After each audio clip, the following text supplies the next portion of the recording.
Croisière paisible sur le Lot. Voilà. Parti. C'est fantastique. C'est ressourçant.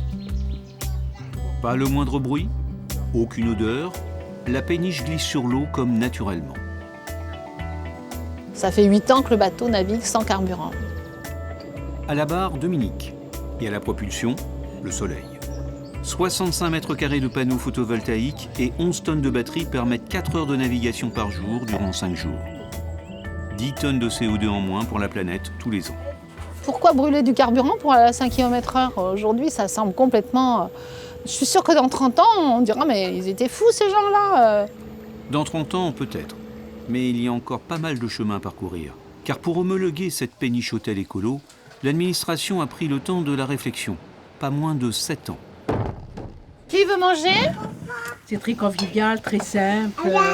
Non mais les conséquences du silence, on s'en rend pas compte. Hein. Y compris sur la communication. Non, et puis l'observation de la nature. Le martin pêcheur, ce matin qu'on a vu partir, c'était pareil. Avec un diesel ou un moteur autre, l'oiseau serait parti depuis bien longtemps. Avec 8500 km de voies navigables, la France possède le plus grand réseau fluvial d'Europe et compte 10 millions de passagers par an. Un tourisme qui a la cote, mais n'est pas sans conséquences sur l'environnement. Dominique se rappelle quand elle naviguait sur le canal du Midi. Il y a trop de bateaux, donc ça se traduit par trop de pollution. Les moteurs thermiques sont refroidis par l'eau et il y a peu de moteurs complètement étanches, donc ça rejette dans l'eau des huiles et des hydrocarbures. Et puis la pollution par les eaux usées. Le rejet d'eau usée en eau fluviale est interdite, mais c'est pas du tout appliqué. La solution électro-solaire permet une navigation beaucoup plus propre, parfaitement adaptée aux promenades proposées par Dominique. Mais ce type d'énergie peut-elle être largement étendue dans le monde du tourisme nautique? Direction le Morbihan en Bretagne, le paradis de la plaisance. Yannick fabrique des bateaux électriques. Celui-ci se charge classiquement sur secteur avec un appoint solaire estimé à environ 30%. Et cela marche même sous le ciel breton. Il n'y a pas besoin d'avoir un plein soleil pour recharger ses batteries. On peut être avec une couverture nuageuse. Idéal pour une balade en silence le long des côtes. Mais seulement 70 km d'autonomie à vitesse modérée, des limites qui ne conviennent pas à tout le monde. On a besoin d'autonomie, d'aller vite ou d'aller loin. Donc ça reste quand même, le thermique reste quand même la solution majoritairement appréciée par les plaisanciers.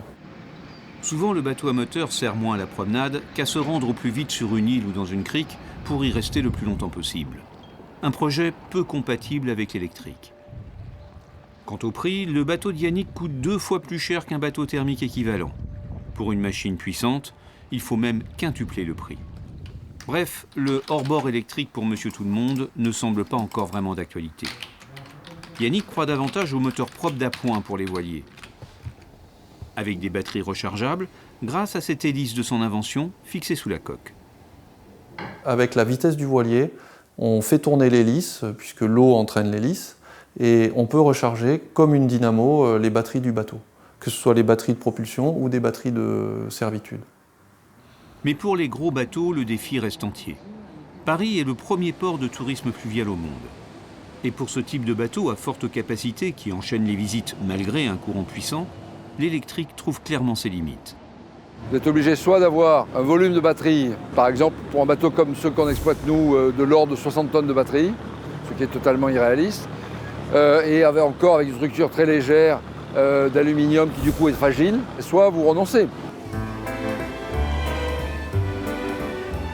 Pour la centaine de bateaux promenant 8 millions de touristes par an sur la Seine, comment naviguer plus propre? Ce bateau vogue au diesel électrique. Au bout de cet arbre, il y a l'hélice de propulsion qui entraîne le bateau. Et cet arbre lui-même, il est entraîné par un moteur électrique. Et ce moteur électrique, il est entraîné par un groupe électrogène. Dans cette caisse jaune, un moteur diesel tourne à régime constant, sans variation. Il alimente le moteur électrique, qui lui se charge de toutes les accélérations et décélérations très consommatrices d'énergie. Un système qui génère de véritables économies de carburant et de CO2. Elle se chiffre par rapport à des bateaux que nous avons dans notre flotte et qui ont la même puissance à environ 25%. Un compromis en attendant peut-être les nouvelles générations de batteries développées dans le secteur spatial et qui annoncent des capacités énergétiques 10 fois supérieures aux batteries actuelles.